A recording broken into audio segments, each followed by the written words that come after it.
Hello दोस्तों, स्वागत है आप सभी का हमारे यूट्यूब चैनल यूपीएससी वाला इंजीनियर पर। दोस्तों, आज हम रवि कुमार सियाग सर की ऐसे की कॉपी लेके आए हैं। इसमें पार्ट 2 है। पार्ट 1 की हमने एक वीडियो बना दी है जिसमें एक ऐसे को हमने अच्छे से डिस्क्राइब किया है। अब दूसरा ऐसे है, इसको हम आज देखते हैं। पार्ट 1 देखने के लिए आप डिस्क्रिप्शन बॉक्स में लिंक दी गई है, वहाँ से जाके आप देख सकते हो। तो जो ऐसे हैं, प्रार्थना करने वाले होठों से मदद करने वाले हाथ बेहतर है। ये ऐसे हैं जो दार्शनिक ऐसे होते हैं। सबसे इम्पोर्टेंट बात होती है उनको समझना। सबसे पहला कि उसको समझो कि हम उसको कितने पॉइंट में तोड़ सकते हैं, अलग अलग मायने में तोड़ सकते हैं कि उसको राजनीतिक आधार पे, सामाजिक आधार पे, नारी चेतना के आधार पर, दलित चेतना के आधार पर, वंचित पीड़ितों के आधार पर, हमारे पर्यावरणीय आधार पे, या फिर हम उसमें किन किन का दर्शन, जैसे महात्मा गांधी, स्वामी विवेकानंद हो गए, या फिर विदेशी दार्शनिक हो गए, कार्ल मार्क्स हो गया, अरस्तु हो गया, या फिर मदर टेरेसा जैसे लोगों के किन किन के उसमें कोटेशन डाल सकते हैं, उनसे लिंक कर सकते हैं। तो सबसे इम्पोर्टेंट है हम शुरुआत कैसे करें। शुरुआत करने के कई सारे तरीके हैं कि हम किसी एग्जाम्पल से कर सकते हैं, किसी करंट इशू से कर सकते हैं, या फिर किसी केस स्टडी से कर सकते हैं, या किसी के अच्छे से कोटेशन से भी कर सकते हैं। तो सर ने, रवि कुमार सियाग सर ने जो शुरुआत की है ऐसे की, वो एक केस स्टडी लिया है। 2012 में अमेरिका में चुनाव हुए थे, तो बराक ओबामा और मिट रोमनी के बीच में, मतलब ठीक से कंपटीशन था। तो उसका पूरा चुनाव है उस दौर का एक केस स्टडी लिए। मैं आपको पढ़ के सुना देता हूँ। 2012 से रिलेटेड है। 2012 में बराक ओबामा व मिट रोमनी के मध्य अमेरिकी राष्ट्रपति पद के लिए प्रतिद्वंदिता थी। दोनों राष्ट्रपति की दौड़ में चुनाव प्रचार, वाद विवाद, सम्मेलनों आदि में व्यस्त थे। इसी समय अमेरिका के दक्षिण पूर्वी तट पर चक्रवात आया और व्यापक तबाही का मंजर सामने आया। मिट रोमनी ने जहां संवेदनशीलता का परिचय देते हुए अनेक संदेशों के द्वारा पीड़ितों के प्रति संवेदना जाहिर की, किंतु ओबामा ने चुनाव प्रचार को रोककर स्वयं उस चक्रवात प्रभावित क्षेत्र में गए वे सक्रिय रूप से मदद का हाथ बंटवाया। अंततः जब चुनाव में बराक ओबामा की जीत हुई तो चुनावी विश्लेषकों ने उनके आपदा राहत के कृत्यों को चुनाव में जीत का प्रमुख कारण बताया। तो ये उन्होंने एक केस स्टडी दी है, क्योंकि ये जो केस स्टडी है क्वेश्चन को कहीं ना कहीं फुलफिल कर रही है, क्वेश्चन को खोलने के लिए। उसको ठीक से, प्रार्थना करने वाले होठों से मदद करने वाले हाथ बेहतर है, कि जैसे कि ओबामा ने मदद की और कुछ लोगों ने केवल प्रार्थना की, संवेदना जाहिर की, जैसे इसमें दिखाया गया इस एग्जाम्पल के माध्यम से कि मिट रोमनी ने केवल प्रार्थना की, एक तरह से की, संवेदना जाहिर की, लेकिन बराक ओबामा ने वहाँ जाके सक्रिय रूप से भूमिका निभाई। तो एक केस स्टडी ली। अब इसको धीरे धीरे एक एक डायमेंशन से खोलते जाएंगे सर। जैसे अभी एग्जाम्पल के बाद लिख दिया कि उपयुक्त उदाहरण ये स्पष्ट करता है कि ओबामा का सक्रिय रूप से कार्य करना अधिक प्रशंसनीय था। तो क्या इस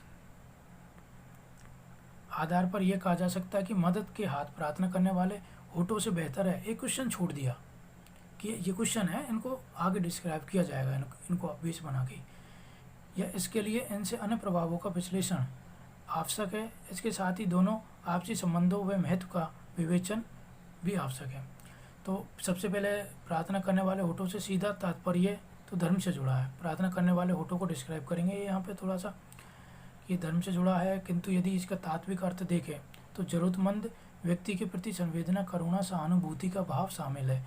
इसमें शब्दों का उपयुक्त व विनम्र प्रयोग भी शामिल है। इसी प्रकार मददगार हाथों से तात्पर्य, अब तो अर्थ बता दिया, अब जाके अर्थ उन्होंने डिस्क्राइब किया कि जो प्रार्थना करने वाले होठ है उनका मतलब क्या है, और मदद करने वाले हाथ है उनसे क्या तात्पर्य है, उनका क्या मीन है। तो पीड़ित मददगार हाथों से तात्पर्य किसी पीड़ित की सक्रिय रूप से सहायता करने से है। यदि दोनों क्रियाओं के प्रभावों को विवेचन करें तो सर्वप्रथम प्रार्थना करने वाले होठों के प्रभावों से शुरुआत करते हैं। तो सबसे पहले यदि इनका प्रभाव समझाएंगे, जो प्रार्थना करने वाले होठों, पहले उनके बारे में समझा देंगे, फिर जो मददगार है हाथ, उनके बारे में समझा देंगे एक एक को, दोनों को गच पिच नहीं की, दोनों एक लाइन उसके बारे में लिख दी, फिर याद आई तो एक लाइन उसके बारे में लिख दी, ने एक एक को पर्टिकुलर स्टेप बाय स्टेप।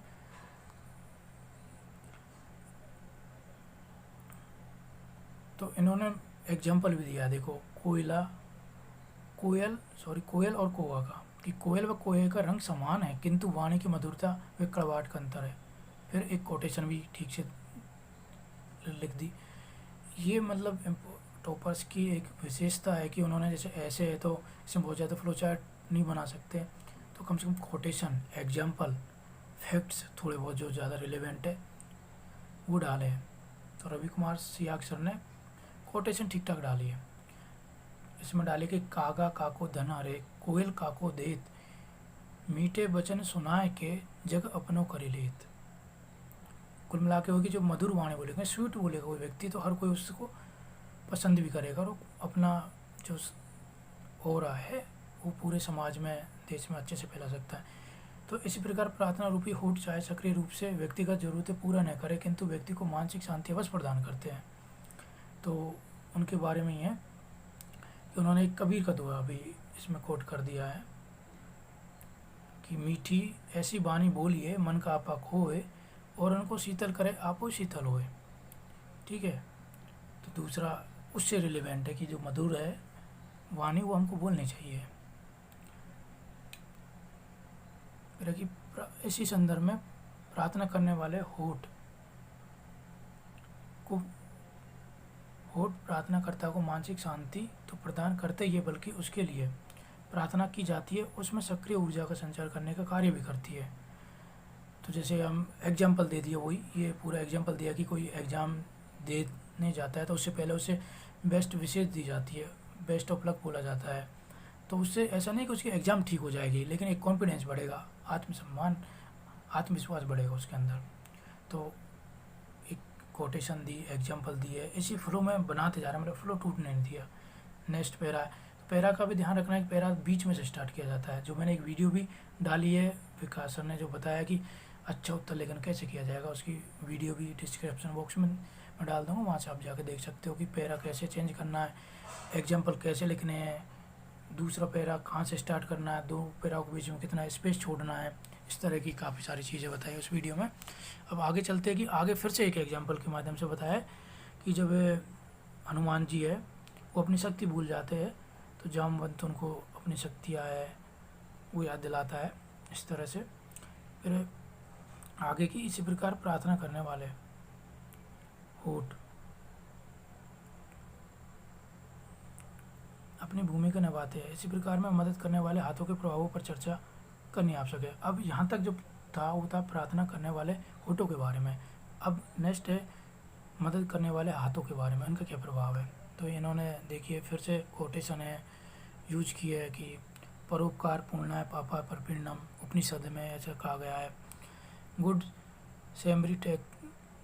सैमरिटन जैसे मुहावरे सभी क्रिया को, ये बड़ा फेमस मुहावरा तो इंग्लिश में है तो लिख दिया, हालांकि ज़रूर नहीं आप इंग्लिश में लिखो, सबसे बेस्ट ऑप्शन है कि देवनागरी लिपि में लिखो, वो सबसे अच्छा होता है।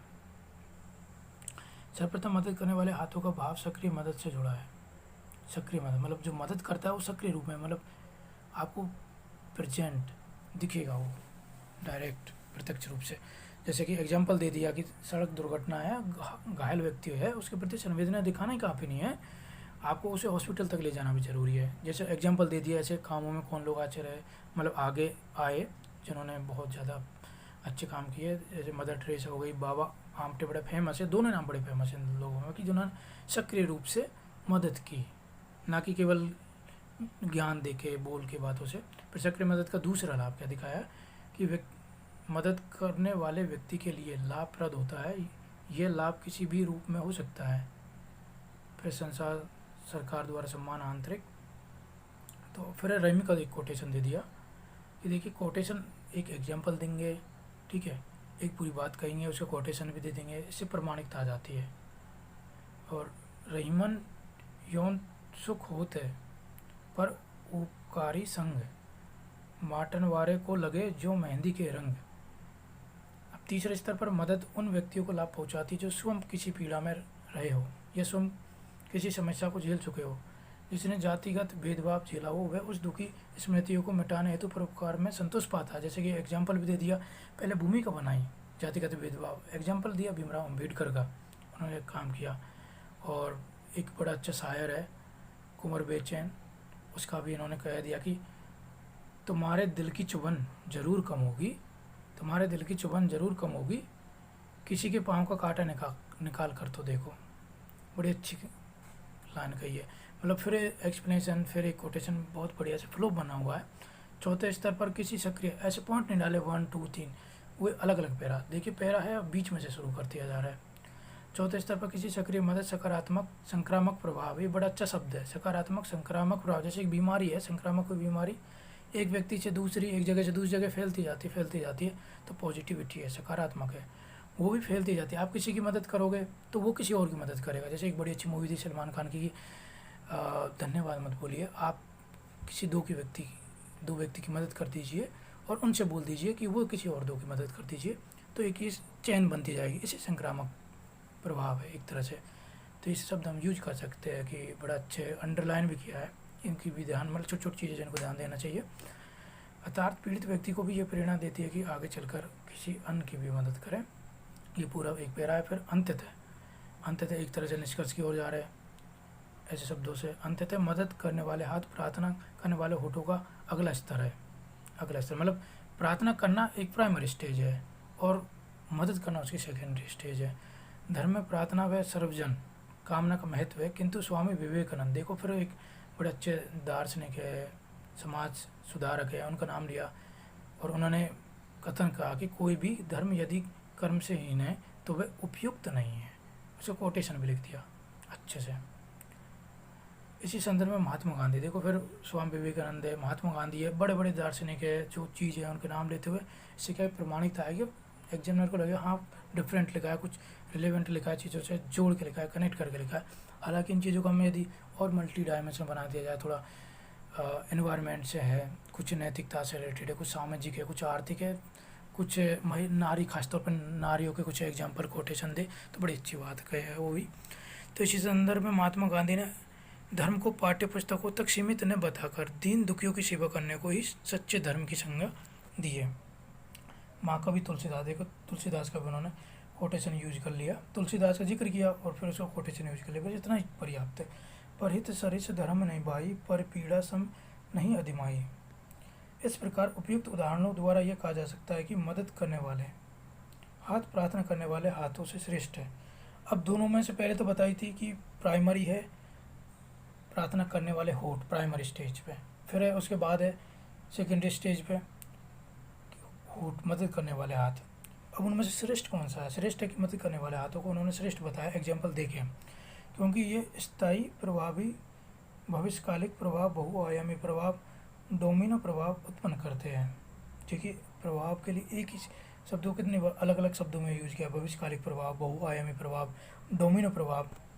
ठीक है, किंतु ये निष्कर्ष का ये अर्थ नहीं है कि प्रार्थना करने वाले होठों की महत्ता कम है। दरअसल इस मसले में दो संदर्भ उल्लेखनीय है। पहला यह कि कई बार अत्यंत आवश्यक व आपदा की स्थिति में केवल प्रार्थना करना न केवल अपर्याप्त होता है बल्कि संवेदनहीन और हास्यास्पद, अश्लील भी नजर आने लगता है। प्रसिद्ध लेखिका मनु भंडारी ने अपने राजनीतिक उपन्यास महाभोज में सामाजिक जीवन में हो रहे अत्याचारों पर जागरूक व बुद्धिजीवी वर्ग की केवल निष्क्रिय संवेदना को हास्यास्पद व निरर्थक बताया।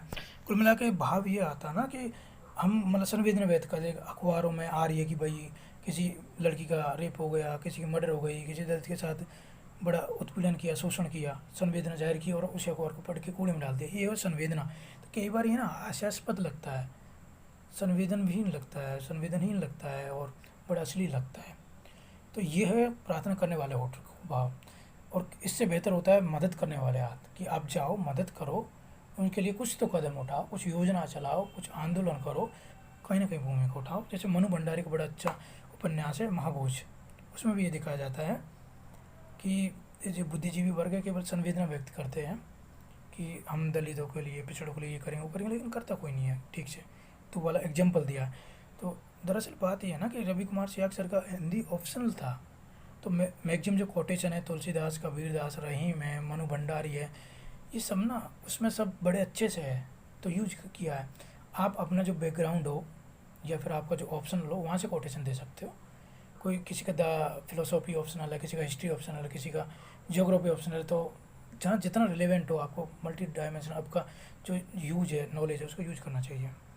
तो हम देखते हैं कि दूसरा संदर्भ प्रार्थना की महत्ता उजागर करता है कि कई बार जब मदद करने वाले हाथ भी विफल हो जाते हैं तो प्रार्थना ही एकमात्र उपाय बताई। पहले मैं तो बताया कि ठीक है कि मदद प्रार्थना करना इतना अच्छा नहीं, उससे ज़्यादा अच्छा मदद करना। अब दूसरे में देखा कि मदद करना भी कई बार असफल हो जाता है, तो केवल हम उस वक्त प्रार्थना कर सकते हैं। जैसे आशा का दीप जलाए रखती है प्रार्थना।